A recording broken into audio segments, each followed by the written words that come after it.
11-ാം സങ്കീർത്തനം വായിക്കുമ്പോൾ ഐശ്വര്യവും സമ്പത്തും നീതിമാന്റെ വീട്ടിൽ ഉണ്ടാകുമെന്ന് എഴുതിയിരിക്കുന്നു. വിശ്വസിക്കാം, നമുക്കും ഐശ്വര്യവും സമ്പത്തിനാലും നിറയാം. ഐശ്വര്യവും സമ്പത്തും എന്റെ കൂടാരത്തിൽ, ഐശ്വര്യവും സമ്പത്തും എന്റെ കൂടാരത്തിൽ.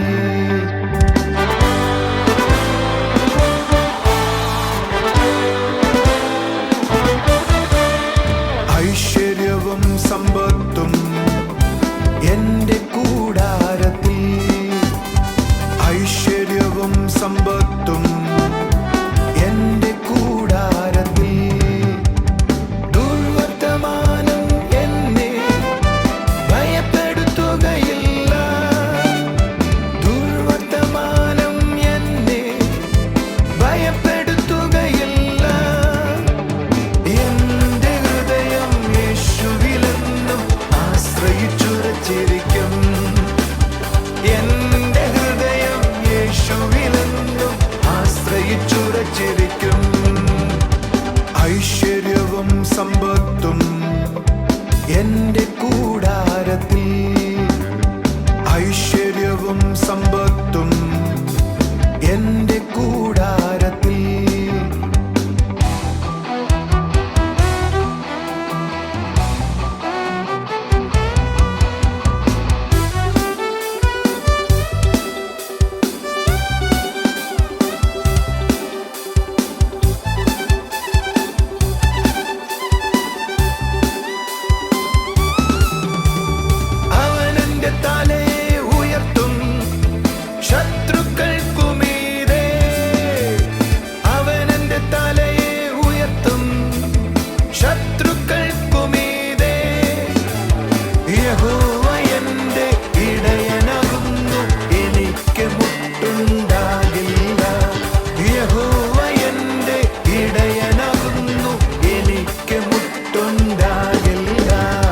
ഐശ്വര്യവും സമ്പത്തും എന്റെ കൂടാരത്തിൽ, ഐശ്വര്യവും സമ്പത്തും എന്റെ കൂടാരത്തിൽ. കർത്താവിൻ്റെ അതിമഹത്വമുള്ള നാമം വാഴ്ത്തപ്പെടുമാറാകട്ടെ. അനുഗ്രഹിക്കപ്പെട്ട ഒരു നല്ല ദിവസം കൂടെ കർത്താവ് നമുക്ക് തന്നതിനായി നമുക്ക് ദൈവത്തെ സ്തുതിക്കാം. പലപ്പോഴും പല വ്യക്തികളും മറ്റുള്ളവർ എന്നോട് ഇങ്ങനെ പറഞ്ഞു, മറ്റുള്ളവർ എനിക്കെതിരെ ഇങ്ങനെ ചെയ്യുന്നു, ഇത് നിമിത്തമാണ് എനിക്ക് പ്രാർത്ഥിക്കാൻ കഴിയുന്നില്ല, ഞാൻ ചെയ്യുന്ന കാര്യങ്ങളിലെല്ലാം അവർ തടസ്സം നിൽക്കുന്നു, അല്ല എന്നെ നോക്കി മോശമായി പറയുന്നു. ഇന്നത്തെ മെസ്സേജ് കേൾക്കുമ്പോൾ കർത്താവ് നിങ്ങളെ സഹായിക്കട്ടെ. മറ്റുള്ളവരുടെ വാക്കുകൾ അല്ലെങ്കിൽ സംസ്കാരശൂന്യമായ പെരുമാറ്റങ്ങൾ, അവരുടെ സംസാരങ്ങൾ നമ്മുടെ ജീവിതത്തെ ബാധിക്കാതെ വണ്ണം, നീ മുൻപോട്ട് പോകുന്ന കാര്യങ്ങളെ തടയാതെ വണ്ണം ക്രിസ്തുവിലായിരുന്നാട്ടെ. അവരുടെ വാക്കുകൾക്ക് നിങ്ങളെ സ്വാധീനിക്കാൻ കഴിയരുത്. അവർ പരാജയത്തിൻ്റെ ശബ്ദമാണ് പറയുന്നത്. ചില വ്യക്തികൾ കാരണം കൂടാതെ എതിർക്കുവാനിടയാകും. അത് ദൈവജനം വായിച്ചാൽ നമുക്ക് കാണാൻ കഴിയും. ശൗൽ കാരണം കൂടാതെ ദാവീദിനെ കൊല്ലുവാൻ നോക്കി. കാരണമെന്ന് പറയുന്നത് ദാവീദിന് മേലുണ്ടായിരുന്ന അസൂയാണ്. ദാവീദിനോട് ശൗലിന് തോന്നിയ അസൂയ നിമിത്തമാണ് ദാവീദിനെ കൊല്ലുവാൻ ശൗൽ തെരഞ്ഞു നടന്നത്. പലപ്പോഴും നമ്മുടെ ചുറ്റുമായിരിക്കുന്ന ആളുകളും കാരണം കൂടാതെ എന്ന് പലതും നിങ്ങൾക്ക് തോന്നുന്നുണ്ടെങ്കിൽ അതിന് കാരണം അവരുടെ അസൂയയോ അല്ലെങ്കിൽ അവരിൽ ഉളവായിരിക്കുന്ന സംസ്കാരശൂന്യമായ പെരുമാറ്റങ്ങളോ ആകാം. ഹല്ലേലൂയ. അത് നിങ്ങളുടെ അല്ലെങ്കിൽ നമ്മുടെ മുൻപോട്ടുള്ള യാത്രയെ തടസ്സപ്പെടുത്താതിരിക്കട്ടെ. നിങ്ങളുടെ മുന്നേറ്റത്തെ അത് തടയാതെ വേണം നിങ്ങളുടെ മനസ്സിനെ സൂക്ഷിച്ചാട്ടെ. കർത്താവ് നിങ്ങളെ സഹായിക്കട്ടെ. നമുക്ക് മെസ്സേജിലേക്ക് പോകാം.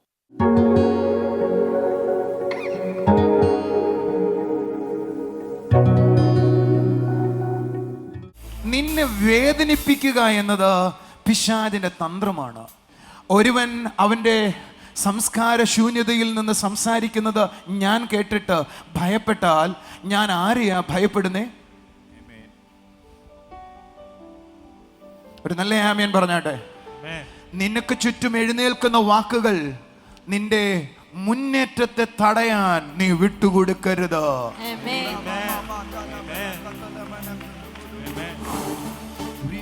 അടുത്തിരിക്കുന്ന ആളോട് കൈയോടുത്തിട്ട് പറ, നിന്നെ മുന്നേറ്റത്തെ തടയാൻ, നിന്റെ ആത്മവിശ്വാസത്തെ തടയാൻ, നിന്റെ ഹൃദയത്തിലെ ബലത്തെ തടയാൻ വാക്കുകൾ എഴുന്നേൽക്കുമ്പോ അത് കൊടഞ്ഞു കളഞ്ഞിട്ട് പറയണം, ഇതെന്നെ തൊടത്തില്ല, ഇതെന്നെ തൊടാൻ കഴിയത്തില്ല, ഞാൻ മുന്നേറും. ചോദിക്കട്ടെ, എന്നെ യൂട്യൂബിൽ കേൾക്കുന്നവരെ, ഇവിടെ ഇരുന്ന് എന്നെ കേൾക്കുന്നവരെ, നിന്റെ മനസ്സിടിച്ച വാക്കുകൾ ഏതാണ്? നിന്റെ മനസ്സിനെ ഇടിച്ചു കളഞ്ഞ വാക്കുകൾ ഏതാണ്? ആ പറഞ്ഞ വ്യക്തികൾ ആരാണ്? ആ വ്യക്തികളോട് ക്ഷമിക്കുകയും ആ വാക്കുകളെ നിരാകരിക്കുകയും പറിച്ചു കളയുകയും ചെയ്തിട്ടോ നിന്റെ മുന്നേറ്റം തുടരണം. നീ മുന്നേറണം. വാക്കുകൾ കൊണ്ട് നിന്റെ മുന്നേറ്റത്തെ അടച്ചു കളഞ്ഞ, നിന്റെ ഹൃദയത്തെ വേദനിപ്പിച്ചതിനെ പറിച്ചു കളഞ്ഞിട്ടോ മുന്നേറാൻ തുടങ്ങണം. നിന്റെ മുമ്പിൽ ഒരു മതിൽ കെട്ടിയാൽ നീ ഒരു പക്ഷേ ആ മതിൽ ചാടി കിടക്കും. പക്ഷെ നിന്റെ പിശാചിന് ഒരു കാര്യം അറിയാം, നീ ആ മതിൽ വേണേ ഇടിക്കുകയോ അതിനെ മറികടക്കുകയോ ചെയ്യും. പക്ഷേ വാക്കുകൾ കൊണ്ട് മതിൽ കെട്ടിയാലോ, നിന്റെ അതിരുകൾ തീരുമാനിക്കുന്നത് വേറൊരാളുടെ വാക്കുകളാകരുത്, ദൈവത്തിന്റെ കൃപയും അവന്റെ വചനവുമായിരിക്കണം.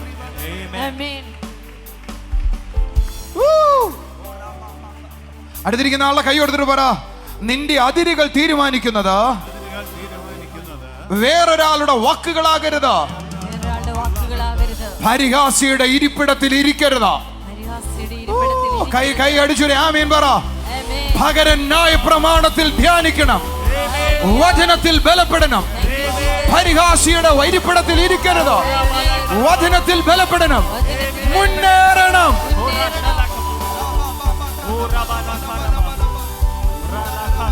നിന്റെ മുന്നേറ്റത്തെ വേറൊരാളുടെ വാക്കുകളിൽ നിയന്ത്രിക്കരുത്. വാക്കുകളാൽ നിന്റെ മുന്നേറ്റത്തെ അടയ്ക്കരുത്. ഹൃദയത്തിനകത്താണ് മുന്നേറ്റവും തകർച്ചയും തീരുമാനിക്കുന്നത്. നീ ചിന്തിക്കുന്നത് പോലെയാ നീ, അതിനപ്പുറത്ത് നിനക്കൊന്നും ആകാൻ കഴിയത്തില്ല. സദൃശവാക്യങ്ങൾ 23:7. നീ ചിന്തിക്കുന്നത് പരാജയമെങ്കിൽ, മറ്റൊരാളുടെ വാക്കെങ്കിൽ, അതാണ് നിന്റെ പരാജയം. നീ ചിന്തിക്കേണ്ടത് എൻ്റെ ദൈവത്തിൻ്റെ വചനമാണ്. ധ്യാനിക്കേണ്ടത് എൻ്റെ മുമ്പിൽ ആരും നിൽക്കത്തില്ല എന്നതാണ്. ഓ, എനിക്ക് വാഗ്ദത്തം തന്നതിനെ ഞാൻ പിടിച്ചെടുക്കുമെന്നതാണ്. തുള്ളിച്ചാട് ആമേൻ പറ.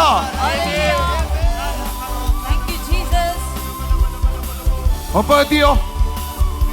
അടുത്തിരിക്കുന്നവരോട് പറ, സഹോദരന്മാർ നിന്നെ ഒരുപക്ഷെ വിറ്റ് കളഞ്ഞേക്കാം, സഹോദരന്മാർ നിന്നെ അപഹാസ്യമാക്കിയേക്കാം, സഹോദരന്മാർ നിന്നെ ഉപയോഗിച്ച് വേദനിപ്പിച്ച് നിന്നെ ഒറ്റപ്പെടുത്തിയേക്കാം.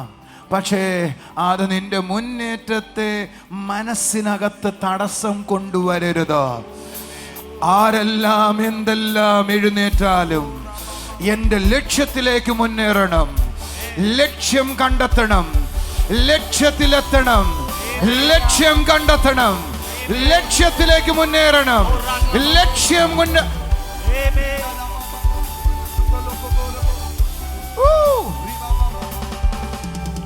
ചോദിക്കാം, ജോസഫേ നിന്റെ സഹോദരന്മാർക്ക് നിന്നോട് ഇത്രയും അസൂയ വരാനുള്ള കാരണം എന്താ? നിന്നെ വിൽക്കാൻ മാത്രം നീ എന്തടാ ചെയ്തേ? ഉൽപ്പത്തി 27:37 മൂന്നാമത്തെ വാക്യം മുതൽ അവിടെ എഴുതിയിരിക്കുക, ജോസഫ് വാർദ്ധക്യത്തിലെ മകനാകൊണ്ട് അവന്റെ അപ്പൻ ഒരു മനോഹരമായ നിലയങ്കി ധരിപ്പിച്ചു കൊടുത്തു. നിലയങ്കി എന്ന മലയാളത്തിൽ എഴുതിയിട്ടുള്ളത്, പക്ഷെ ഇംഗ്ലീഷ് ബൈബിൾ വായിച്ചാൽ കളർ കോട്ട് എന്നാണ്. എന്ന് പറഞ്ഞ വിവിധ നിറത്തിലുള്ള ഒരു കോട്ട്, ബ്ലേസർ. എനിക്ക് പല നിറത്തിലുള്ള ബ്ലേസേഴ്സ് ഉണ്ട്.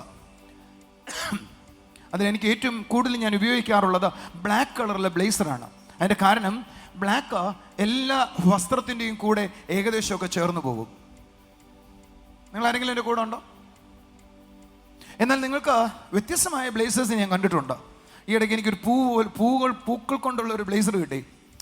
ഞാൻ കണ്ടപ്പോൾ എനിക്ക് തോന്നി എല്ലാ പാൻറ്റിൻ്റെ കൂടെയും പോകണമെന്നില്ല.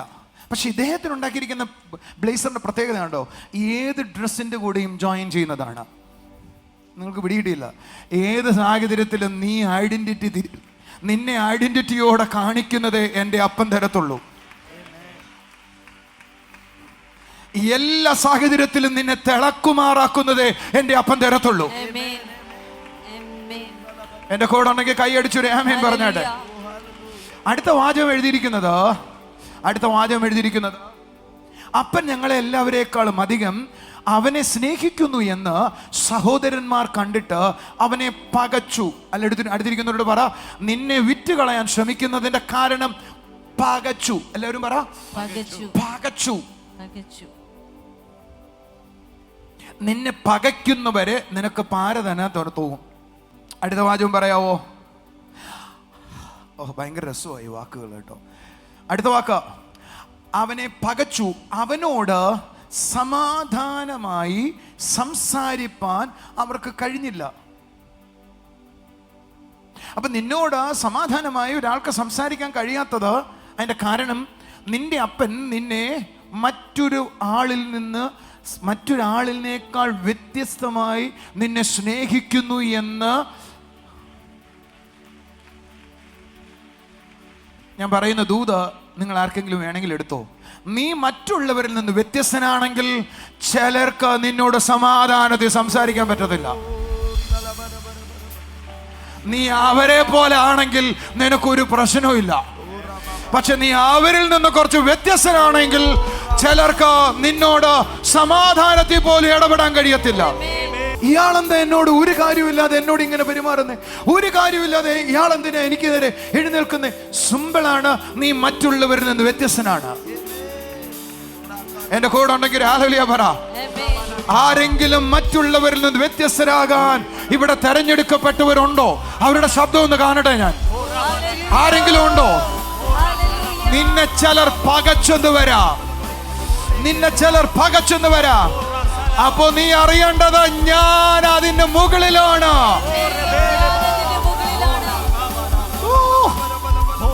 ഞാൻ മറ്റുള്ളവരിൽ നിന്ന് ആരെല്ലാം വ്യത്യസ്തനായിട്ടുണ്ടോ അവരെല്ലാം, ഒരു കൂട്ടം ആളുകൾ, എല്ലാവരുമല്ല, ചിലർ പകച്ചെന്ന് വരും.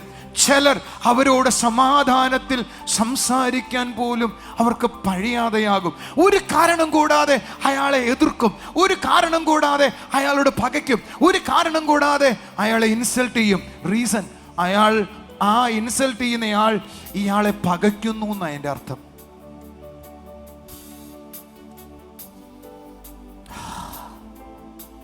ആരെങ്കിലും എൻ്റെ കൂടെ ഉണ്ടോ? ഞാൻ എന്താ ഈ പറയുന്നതെന്നറിയോ? ജയമനോഭാവമുള്ള ആളാണോ? പകയ്ക്കുന്നവനെ പേടിക്കരുത്. സങ്കീർത്തനക്കാരൻ പറയാ, പകയ്ക്കുന്നവനെ ഒന്നും നീ കാണണ്ട, സ്തുതിയുടെ വായ് നിന്റെ വായിലുണ്ടായാൽ മതി. സ്തുതി നിന്റെ വായിലുണ്ടായാൽ മതി. എന്തെങ്കിലും പറയുന്നവനെ കേൾക്കാനുള്ളവനല്ല നീ. Are you following me? ആരെങ്കിലും എന്തെങ്കിലും പറയുന്നത് കേൾക്കാനുള്ളതല്ല നീ. നിന്നെ പരിഹസിക്കുന്നവനെ കേൾക്കാനുള്ളതല്ല നീ. നിന്നെ വിറ്റ് കളയുന്നവനെ കൂടെ ഉണ്ടോ? കൈ അടിച്ചൊരു ആമേൻ പറ. എനിക്കറിയാം ചിലരെ ഇന്ന് ദൈവം സ്വാതന്ത്ര്യത്തിലേക്ക് നടത്തുക. ഒരു കാരണവുമില്ല അയാൾ എന്നോട് എന്തോ ഇങ്ങനെ പെരുമാറുന്നേ, ഒരു കാരണവുമില്ല അയാൾ എന്താ എന്നോട് ഇങ്ങനെ ഇടപെടുന്നേ. ആർക്കെങ്കിലും അങ്ങനെയൊക്കെ തോന്നിയിട്ടുണ്ടോ? അയാൾക്ക് മനസ്സിലാകാൻ തുടങ്ങി നീ അയാളുടെ മുകളിലാണ്. നിനക്ക് ആ പകയ്ക്കുന്നവനോട് സഹതാപം തോന്നണം. അയ്യോ, ഞാൻ പൊങ്ങിയത് സഹിക്കാൻ പറ്റുന്നില്ലല്ലോ, അയ്യോ ഞാൻ ഉയരുന്നത് കാണാൻ കഴിയുന്നില്ലല്ലോ. നിങ്ങളെ പകയ്ക്കുന്നവനോട് നിങ്ങൾ എന്ത് തോന്നണം? സഹതാപം കാണിക്കണം. അതൊരു മനോദാരിദ്ര്യമാണ്. സഹതാപം കാണിക്കണം. ഒരു കാര്യം കൂടാതെ നിന്നോട് ചൂടാകുന്നവനോട് നീയും ചൂടായി അവനെ പോലെ ആകല്ലേ. അടുത്തിരിക്കുന്നവരോട് പറ, ഒരു കാരണം കൂടാതെ എന്തിനാണ് എന്നോട് ചൂടാവുന്നേ? നിങ്ങൾക്ക് ആർക്കെങ്കിലും എങ്ങനെയെങ്കിലും അപ്പോഴെങ്കിലും തോന്നിയിട്ടുണ്ടോ? എപ്പോഴെങ്കിലും തോന്നിയിട്ടുണ്ടോ? ഞാൻ എയർപോർട്ടിൽ ഒരു പയ്യനോട് ഒരിക്കൽ ചോദിച്ചു, മോനേടാ നീ എന്തിനാടാ എന്നോട് എപ്പോഴും ഇങ്ങനെ പെരുമാറുന്നേ? അവന് ഉത്തരവില്ല. ഞാൻ ചോദിച്ചു, എന്തിനാടാ നീ ഇങ്ങനെ പെരുമാറുന്നേ? അവന് ഉത്തരവില്ല.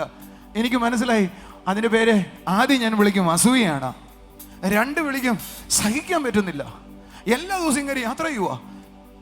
അവനോ 1500 രൂപ ശമ്പളം മേടിച്ച് വീട്ടിൽ കിടന്ന് കറങ്ങുവോ? ഇവിടെ അസൂയ കൊണ്ട് ഒരു സ്ഥലത്തും ഒരാളും എത്തിയിട്ടില്ല.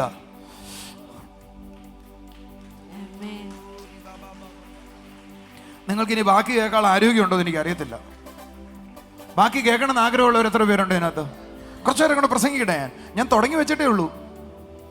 എന്നാൽ നിങ്ങൾ അറിയേണ്ട ഏറ്റവും വലിയ കാര്യം, നിങ്ങളുടെ മുന്നേറ്റത്തിൻ്റെ നടുവിൽ ഒരു കാരണം കൂടാതെ ചില ആളുകൾ നിന്നോട് മോശമായി ബിഹേവ് ചെയ്യുമ്പോൾ, പൊട്ടിത്തെറിച്ചു, ഒരു കാരണം കൂടാതെ വഴക്കുണ്ടാക്കി, അത് നിങ്ങളുടെ മനസ്സിനെ ഇടിക്കും. ശരിയാന്ന് തോന്നുന്നവരൊന്ന് കര ഉയർത്തി കാണിക്കാവോ? മനസ്സിടിയരുത്, മനസ്സിടിയരുത്. സ്വന്തം സഹോദരന്മാരെ നമ്മളെ പകയ്ക്കുക. ഒരു രണ്ടുപേരും വരാവോ? രണ്ടുപേരും ഓടി വരാവോ? അവിടെ പോയി നിൽക്കാവോ? തിരിഞ്ഞു നിൽക്കാവോ? സാർ എന്നെ നോക്കിക്കേ. ഞാനിങ്ങനെ നടന്നു പോവുകയാണ് കേട്ടോ. സാർ എന്നെ വളരെ സ്നേഹത്തോടെ ഗ്രീറ്റ് ചെയ്യുകയാണ്. ഇങ്ങനെ പോയാലുള്ള സ്ഥിതി എന്തായിരിക്കും എന്ന് ആലോചിക്കാവോ? പറയാവോ? സാറിന് ഹേർട്ടാവോ? ഹേർട്ടാവും. ഹേർട്ടായാൽ ആദ്യം ചിന്തിക്കുന്നത് എന്തുമായിരിക്കും? എന്തിനാ മനുഷ്യൻ എന്നോട് ഇങ്ങനെ പെരുമാറുന്നത്? എടീവേ, നിന്നോടൊരു വൈരാഗ്യം കൊണ്ടല്ല, നിന്റെ ഉയർച്ചയെ സഹിക്കാൻ വയ്യാത്തോണ്ടാ ഈ പരിപാടി നടക്കുന്നേ. ഓ, ആരുമില്ലല്ലോ എൻ്റെ കൂടെ. നീ ഒരു കാരണം കൂടെ എന്തുവാണ് ശ്രദ്ധിച്ചോണം. അതിനെ ഹാൻഡിൽ ചെയ്യുന്നത് വഴക്കുണ്ടാക്കിയത്. ഒരു കാരണം കൂടാതെയാണല്ലോ ഇങ്ങനെ ചൂടാവുന്നേ. ഒരു കാരണം കൂടാതെ സമാധാനമായി അവന് സംസാരിക്കാൻ വയ്യെന്ന്, സമാധാനമായി ഇടപെടാൻ വയ്യെന്ന്, സമാധാനം കാണിക്കാൻ പറ്റുന്നില്ലെന്ന്, എവിടെയോ പ്രശ്നമുണ്ട്. എൻ്റെ കൂടെ ഉണ്ടെങ്കിൽ ഹല്ലേലൂയ പറഞ്ഞാട്ടെ. ശബ്ദമേർത്തി ഹല്ലേലൂയ പറഞ്ഞാട്ടെ. ഞാൻ ആ വാചകം വായിച്ചപ്പോൾ എൻ്റെ ഹൃദയത്തിൽ എനിക്ക് തോന്നിയതാ, മറ്റൊരാളെക്കാളും നമ്മൾ ഓരോരുത്തരും ദൈവത്തിൻ്റെ പ്രസാദം അനുഭവിക്കുന്നു തോന്നിയാൽ ചിലർക്കത് സഹിക്കാൻ പറ്റത്തില്ല. മറ്റുള്ളവരിൽ നിന്ന് നീ വ്യത്യസ്തനാകാൻ തുടങ്ങിയാൽ ചിലർക്കത് സഹിക്കാൻ പറ്റത്തില്ല. വ്യത്യസ്തനാകാൻ ആഗ്രഹിക്കുന്ന ആരെങ്കിലും എന്നെ കേൾക്കുന്നുവെങ്കിൽ നിങ്ങൾക്ക് എതിരാളികൾ എഴുന്നേൽക്കാം. എതിരാളികൾ വാളും പരിചയം കൊണ്ടാ വരുന്നതെങ്കിൽ നിനക്കൊരു പക്ഷേ തടയാം. പക്ഷെ നിന്റെ മനസ്സിനെയാണ് അവരിടിക്കാൻ നോക്കുക. എന്റെ കൂടെ ഉണ്ടെങ്കിൽ ഹല്ലേലൂയ പറ. ഒരു എതിരാളിയും നിന്റെ മനസ്സിടിക്കരുത്. എഴുന്നേറ്റ് നിന്നിട്ട് രണ്ടുപേരുടെങ്കിലും കൈ കൊടുത്തിട്ട് പറ, ഒരു എതിരാളിയുടെയും വാക്കുകൾ നിന്റെ മനസ്സിടിക്കരുത്. കൂടുണ്ടോ? കൂടുണ്ടോ? വ്യത്യസ്തനാകുക, വ്യത്യസ്തനാകുക. അഞ്ചാറ് പേരോട് കൈ കൊടുത്തിട്ട് പറ, ഒരു എതിരാളിയുടെയും വാക്കുകൾ നിന്നെ മനസ്സിടിക്കരുത്. വ്യത്യസ്തനാകുക, വ്യത്യസ്തനാകുക. ഞാനൊരു വ്യത്യസ്തനാകുമെന്ന് പറയുന്നവർ കാണിക്കേ. ഹല്ലേലൂയ. ജോസഫേ, 12 പേരുള്ള വീട്ടിലകത്ത് നീ ആരാ? അവൻ പറയും, ഞാനൊരു വ്യത്യസ്തനാണ്. പത്രോസേ, 12 പേരുള്ള ശിഷ്യന്മാരുടെ നടുവിൽ നീ ആരാണ്? നീ ഒരു വ്യത്യസ്തനാണ്. അവനാണ് വെള്ളത്തിൽ മേൽ നടന്നത്. വെള്ളത്തിൽ മീതെ നടക്കാൻ തുടങ്ങിയപ്പോ ബോട്ടിലുള്ള 11 എന്ത് പറഞ്ഞു കാണുന്നറിയോ? ഒരു കാര്യമില്ല, വെള്ളത്തിലോട്ട് ഇറങ്ങിയിരിക്കുന്നു. ഇപ്പൊ ചെന്ന് കേറി കൊടുക്ക, ഇപ്പൊ കാണാം. എടവേ, നിന്നെ പറയിലും അങ്ങനെ പറഞ്ഞെന്ന് വരാം. അവര് വള്ളത്തിൽ അങ്ങ് ചെല്ലട്ടെ, ഞാൻ വെള്ളത്തിന് മീതെ ചെല്ലും. വ്യത്യസ്തനാകുക. നമ്മുടെ ജീവിതത്തിലെ ജയത്തിനും പരാജയത്തിനും വേറൊരു വ്യക്തിയല്ല കാരണമാകുന്നത്. അത് നമ്മൾ കർത്താവിനോടൊപ്പമാണ് ചലിക്കുന്നതെങ്കിൽ നിശ്ചയമായും ജയിക്കുക തന്നെ ചെയ്യും. എന്നാൽ മറ്റൊരാളുടെ വാക്കുകൾ നിമിത്തം എൻ്റെ ജയത്തെ തടസ്സപ്പെടുത്തുവാൻ നമ്മളതിനെ വിട്ടുകൊടുക്കരുത്. ഒരിക്കലും അത് സാധ്യമാകുന്ന വിധത്തിൽ എൻ്റെ ഹൃദയത്തിൽ അത് കയറ്റിവെക്കരുത്. കർത്താവ് നിങ്ങളെ സഹായിക്കട്ടെ. നമുക്കിനി ചില സാക്ഷ്യങ്ങളിലേക്ക് പോകാം.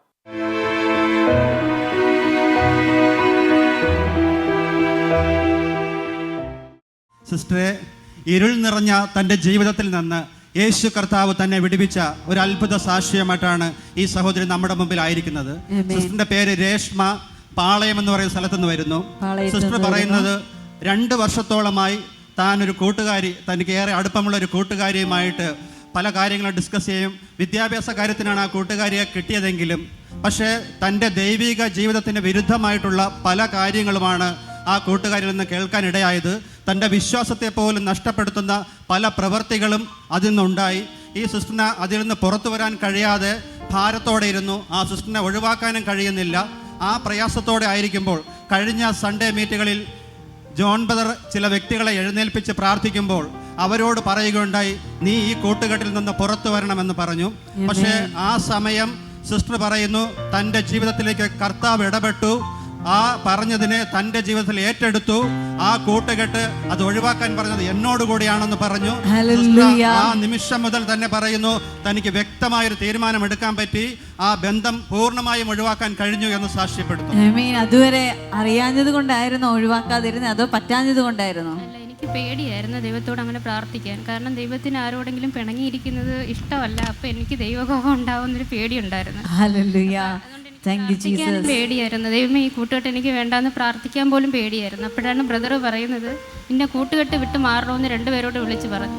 അപ്പം എൻ്റെ ലൈഫിൽ നിന്നും അത് പെട്ടെന്നാണ് പോയത്. ഒരാളെയും കൂടെ കർത്താവ് ഇരുട്ടിൽ നിന്ന് വിടുവിച്ചു എന്നാണ് പറയുന്നത്. ഇവിടെ കേൾക്കുന്ന ഓരോ കാര്യങ്ങളും അല്ലെങ്കിൽ ദൈവാത്മാവ് സംസാരിക്കുന്ന ഓരോ കാര്യങ്ങളും ആ വിരൽ ചൂണ്ടുന്ന വ്യക്തിയോട് മാത്രമല്ല, നമ്മൾക്കും അത് ഏറ്റെടുക്കാവുന്നതാണ്. ഹല്ലേലൂയ. സിസ്റ്റർ കൊടുത്ത വിടുതലിനായി സ്തോത്രം. അതുപോലെ സിസ്റ്റർ പറയുന്നു, തനിക്കൊരു സാമ്പത്തികമായൊരു നന്മ ഉണ്ടാക്കിയ കർത്താവിനെ കുറിച്ച്. കാരണം ഈ സിസ്റ്റർ ആദ്യം ജോലി ചെയ്ത സ്ഥലത്ത് തനിക്ക് 12,000 രൂപ സാലറി ആയിരുന്നു. പക്ഷേ ചർച്ചിൽ ദശാംശം കൊടുക്കുന്ന കാര്യത്തെ പറ്റി ഒന്നും അറിയത്തില്ലായിരുന്നു. സിസ്റ്റർ പറയും താൻ 10 രൂപയാണ് കൊടുത്തിരുന്നത്. പക്ഷേ പിന്നീട് ജോൺ ബ്രദർ ദശാംശത്തെ പറ്റിയും അതിൻ്റെ വ്യക്തതകളെ പറ്റിയും പറഞ്ഞപ്പോൾ തനിക്ക് കിട്ടിയ ആ വരുമാനത്തിൽ നിന്ന് കറക്റ്റായിട്ട് ദശാംശം കൊടുത്തു. പക്ഷേ സിസ്റ്റർ ആദ്യമുണ്ടായിരുന്ന ജോലി ഉപേക്ഷിച്ചിട്ട് വേറൊരു സ്ഥലത്ത് ഇപ്പോൾ റിസപ്ഷനിസ്റ്റായിട്ട് ജോലി ചെയ്യുന്നു. പക്ഷേ അവിടെയും തനിക്ക് 12,000 കിട്ടിയത്. പക്ഷേ അതിൽ നിന്ന് കറക്റ്റായിട്ട് ആ മാസത്തെ ദശാംശം കൊടുത്തു. സിസ്റ്റർ പറയുന്നു, അടുത്ത മാസം തനിക്കത് 24,000 ശമ്പളം കിട്ടി. പക്ഷേ മാത്രമല്ല, 24,000 രൂപ കിട്ടിയ സമയത്ത് സിസ്റ്റർ അതിനനുസരിച്ച് തന്നെ ദശാംശം കൊടുത്തു. അടുത്ത മാസം സിസ്റ്ററിന് 50,000 രൂപ സാലറി കിട്ടിയെന്ന് പറയുന്നു. ഏട്ടന് പ്രസംഗിക്കുമ്പോൾ പറയാറുണ്ട്, 10,000 കിട്ടിയാൽ അതിൽ ചെറിയൊരു എമൗണ്ട് ആയിരിക്കും അതിൽ 10-1 പറയുന്നത്. എന്നാൽ 1,00,000 കിട്ടുമ്പോൾ നമുക്കതിൻ്റെ 10-1 കൊടുക്കണോ, അയ്യോ ഇത്രയും കൊടുക്കണമോ എന്ന് ചിന്തിക്കുന്നവരാണ് പലരും. എന്നാൽ അതിനേക്കാൾ ഉപരിയായി കുറച്ചും കൂടെ കിട്ടിയാൽ ഇതെല്ലാം കൂടെ എന്തിനാണ് കൊടുക്കുന്നതെന്ന് ചിന്തിക്കുന്നവരായിരിക്കും. എന്നാൽ ഈ സിസ്റ്റർ പറയുക, 10,000 കിട്ടിയപ്പോഴും 20,000 കിട്ടിയപ്പോഴും 50,000 കിട്ടിയപ്പോഴും ദൈവത്തോട് വിശ്വസ്തയോടെ ആയിരുന്നു. നമ്മുടെ നന്മയെ തടയുവാൻ ഒരു ശത്രുവിനും കഴിയത്തില്ല. ഹല്ലേലൂയ. കർത്താവ് കൊടുത്ത കൃപയ്ക്കായി സ്തോത്രം. Thank you Jesus. കർത്താവിനോടൊപ്പം ആയിരുന്നാട്ടെ. പറഞ്ഞു സിസ്റ്റർ, ഈ മോൾക്ക് കർത്താവ് ചെയ്ത വലിയൊരു അത്ഭുത സൗഖ്യം പറയാനാണ് നമ്മുടെ മുൻപിൽ നിൽക്കുന്നത്. ഈ ചേച്ചിയുടെ പേര് ദിവ്യ എന്നാണ്, മോളുടെ പേര് അച്ചു. ഈ കുഞ്ഞിന് ലഭിച്ച അത്ഭുത സാക്ഷിയാണ് പറയാനുള്ളത്. ചെന്തിട്ട എന്ന സ്ഥലത്ത് നിന്നാണ് ഇവർ വരുന്നത്. പനിയെ തുടർന്ന് മോളെ ഹോസ്പിറ്റലിൽ കാണിച്ചു. ടെസ്റ്റ് ചെയ്തപ്പോൾ ഡെങ്കിപ്പനി എന്നാണ് ഡോക്ടേഴ്സ് പറഞ്ഞിരുന്നത്. ആ സമയം ചർച്ചിൽ വിളിച്ചു പ്രാർത്ഥിച്ചു. രണ്ടാമതും ചെക്ക് ചെയ്തു, എല്ലാം നോർമലായി എന്നാണ് പറയുന്നത്. സിസ്റ്റർ അത് പറയാവോ? ഡെങ്കിപ്പനി എന്നാണോ ഡോക്ടേഴ്സ് പറഞ്ഞത്? ആണ് പറഞ്ഞത് അങ്ങനെയാണ്. പ്രാർത്ഥിച്ചതിന് ശേഷം വീണ്ടും പോയി ടെസ്റ്റ് ചെയ്തു. പിറ്റേ ദിവസം ടെസ്റ്റ് ചെയ്തപ്പോൾ നെഗറ്റീവ് ആണെന്ന് പറഞ്ഞു. പിന്നീട് നോക്കിയപ്പോൾ യാതൊരു കുഴപ്പമില്ല. കർത്താവ് കൊടുത്ത സൗഖ്യത്തിനായി നന്ദി. Thank you Jesus. ആമേൻ. നമുക്കൊരു നിമിഷം കണ്ണുകളെ അടച്ച് പ്രാർത്ഥിക്കാം. കർത്താവെ, എന്നെ കാണുന്ന കുടുംബങ്ങളിൽ ദൈവത്തിൻ്റെ സാന്നിധ്യത്തിൻ്റെ നിറവ് ചലിക്കട്ടെ. അപ്പാ, സാഹചര്യങ്ങളെ നോക്കി കർത്താവെ, മറ്റുള്ളവർ പറഞ്ഞ വേദനിക്കുന്ന വാക്കുകൾ നിമിത്തം ചിലതിൽ മുൻപോട്ട് പോകാൻ കഴിയാതെ വണ്ണമായിരിക്കുന്ന ഓരോ കുടുംബങ്ങളെയും അവിടുത്തെ കരങ്ങളിൽ ഏൽപ്പിക്കുന്നു. കർത്താവെ യേശുവേ, അസൂയ നിമിത്തമുണ്ടാകുന്ന ചില വാക്കുകൾ, പ്രവൃത്തികൾ ഇവരുടെ ജീവിതത്തിലെ ഉയർച്ചയെ തടയാതെ വണ്ണം കർത്താവിൻ്റെ നിറവ് ചലിക്കട്ടെ അപ്പ. ദൈവവചനം കൊണ്ട് ഇവരുടെ ഹൃദയങ്ങൾ നിറയപ്പെടട്ടെ അപ്പ. ഹൃദയങ്ങൾ നിറയപ്പെടട്ടെ അപ്പ. യേശുവേ, നിൻ്റെ പ്രവൃത്തിക്കായി നന്ദി പറയുന്നു അപ്പ. നിൻ്റെ കൃപയ്ക്കായി നന്ദി പറയുന്നു. ഈ കുടുംബങ്ങളിൽ മനസ്സിടിഞ്ഞു പോയവർ കർത്താവെ എഴുന്നേറ്റു വരട്ടെ അപ്പ. മറ്റുള്ളവരെ പ്രതി മനസ്സിടിഞ്ഞു പോയ വ്യക്തികൾ യേശുവിൻ്റെ നാമത്തിൽ കർത്താവെ അവർ എഴുന്നേൽക്കട്ടെ അപ്പ. നിൻ്റെ കൃപയ്ക്കായി നന്ദി പറയുന്നു. നിൻ്റെ പ്രവൃത്തിക്കായി നന്ദി പറയുന്നു. യേശുവേ, അവിടുത്തെ അപ്പോൾ ആ കരത്തിൻ്റെ സ്നേഹത്തിൻ്റെ അപ്പോൾ പ്രവൃത്തിക്കായി സ്തോത്രം ചെയ്യുന്നു കർത്താവെ. Hallelujah, hallelujah. ഹല്ലേലൂയ. വിവാഹം ഒരു പ്രാവശ്യം മുടങ്ങിയതിനെ പ്രതി വിവാഹമേ വേണ്ട എന്ന് പറഞ്ഞ് നിൽക്കുന്ന ഒരു വ്യക്തിയോട് കർത്താവ് സംസാരിക്കുകയാണ്. തൻ്റെ ജീവിതത്തിൽ ചില വ്യക്തികൾ കാരണമായെങ്കിൽ അതിനെ ജയിക്കുവാൻ കഴിയുന്ന ഒരു ദൈവിക ബലം ആ വ്യക്തിയുടെ ഉള്ളിൽ ചലിക്കട്ടെ അപ്പാ. അപ്പോൾ അനുഗ്രഹിക്കപ്പെട്ട ഒരു ലൈഫിനെ ഞങ്ങൾ പ്രാർത്ഥിക്കുന്നു കർത്താവെ. ആ വ്യക്തിയെ തൊട്ടാട്ടെ അപ്പാ. അവരുടെ ജീവിതത്തിൽ ദൈവത്തിൻ്റെ പ്രവൃത്തി ഉണ്ടാകട്ടെ. Hallelujah. Thank you Jesus, thank you Jesus, thank you Jesus. കർത്താവെ, കുടുംബാംഗങ്ങളുമായിട്ടുള്ള ചർച്ചക്കുറവ് നിമിത്തം ജീവിതത്തിലുണ്ടായ ഒരു തകർച്ചയെ പ്രതി ഇപ്പോഴും വേദനയോടായിരിക്കുന്ന ഒരു വ്യക്തിയെ കർത്താവ് ആശ്വസിപ്പിക്കുകയാണ്. ദൈവത്തിൻ്റെ അത്ഭുത കരം ചലിക്കണം അപ്പാ. കർത്താവെ, ആ ഇടർച്ചകൾ മാറിപ്പോകട്ടെ, ആ വേദനകൾ മാറിപ്പോകട്ടെ, ആ ഇടർച്ചകൾ മാറിപ്പോകട്ടെ അപ്പാ, ആ വേദനകൾ മാറിപ്പോകട്ടെ അപ്പാ. നിൻ്റെ കൃപയ്ക്കായി സ്തോത്രം ചെയ്യുന്നു അപ്പാ. നന്ദി യേശുവേ, നന്ദി യേശു. എന്നെ കാണുന്ന ഓരോ കുടുംബങ്ങളിലും കർത്താവെ, ക്രിസ്തുവിനോടൊപ്പം ചലിക്കുവാൻ, ജയത്തിൻ്റെ മനോഭാവത്തോടെ ആകുവാൻ കർത്താവെ കുടുംബങ്ങളെ സഹായിക്കണമേ. സ്വർഗീയ പിതാവേ, അവിടുന്ന് ഞങ്ങളുടെ പ്രാർത്ഥന കേട്ടതിനായി സ്തോത്രം. യേശുവിൻ്റെ നാമത്തിൽ തന്നെ ആമേൻ. കർത്താവിൻ്റെ കൃപയിൽ നമുക്ക് ഓരോ ദിവസവും ആശ്രയിക്കാം. ചുറ്റുപാടുമുള്ളതിനേക്കാൾ ഉപരിയായി ദൈവശബ്ദത്തോടൊപ്പമായിരുന്നാട്ടെ. God bless you.